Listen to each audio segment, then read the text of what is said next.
Hi, this is Bill. What I will be discussing is automated testing for mobile apps.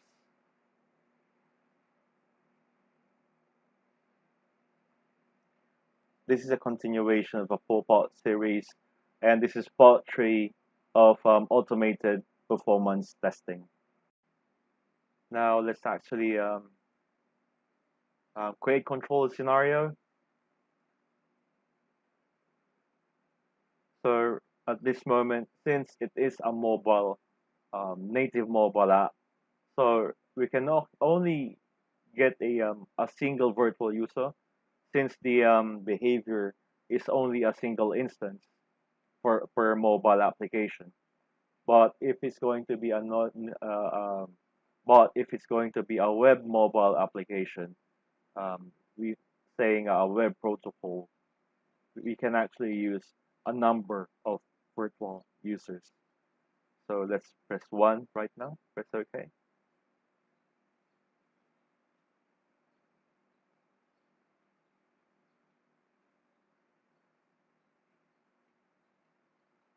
Now the controller is actually loading.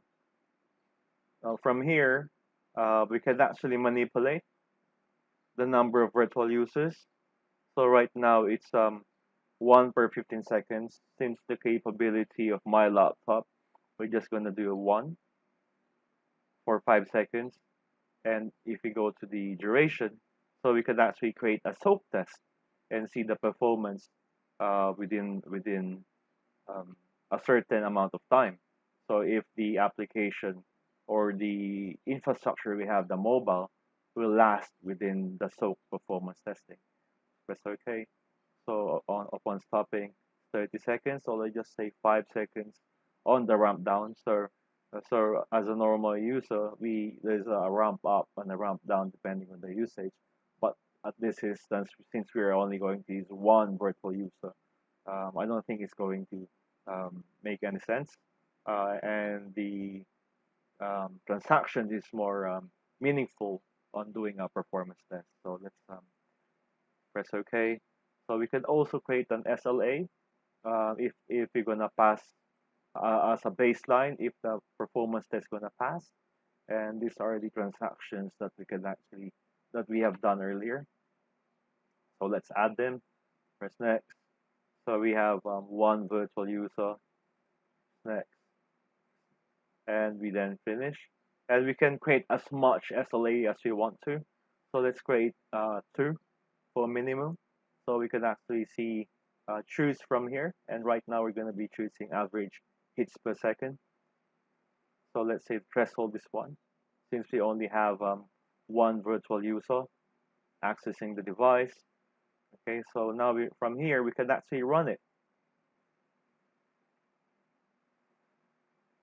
And upon running, we will be able to see a simulation of the performance of the application. And right now, on the physical device, it's actually launching the application itself. And you can actually view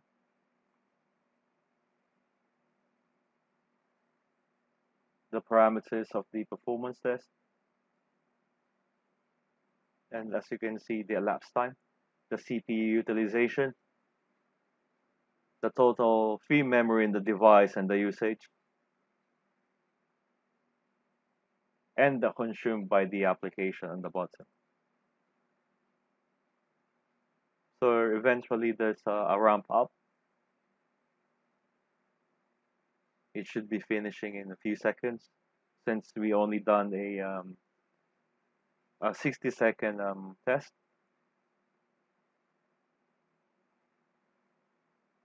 Now it's finished. Now it's actually gathering the data. So let's analyze the results.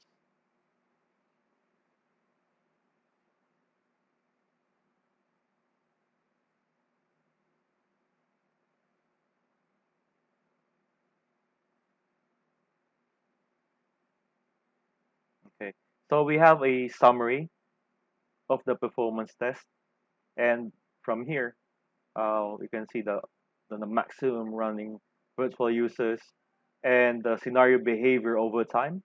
So there's a lot of information actually being provided. And as we go to the bottom, we can see the transaction name and the SLA status, the minimum, the average, and the maximum, and we can also have the standard deviation. So let's go up a bit of a deep dive on the average transaction response time. As you can see, there's a cross. So the red is actually the add to cart, and as you can see, the blue is the home button. So the home button is actually increasing in the response time, average response time against the elapsed scenario. So we can actually also change the display options from here and turning it into a more meaningful information. So right now we have the minimum, maximum, and average. So let's take out the minimum and maximum and just leave the average. So in every transaction, we can see what is actually taking more time on the response. So we got the home, which is actually taking longer. And from there, we could further investigate what is actually happening. Um, why is it performing slower and in compared to other transactions. Thank you for watching my channel. This is Bill, and I hope you keep on watching the video series.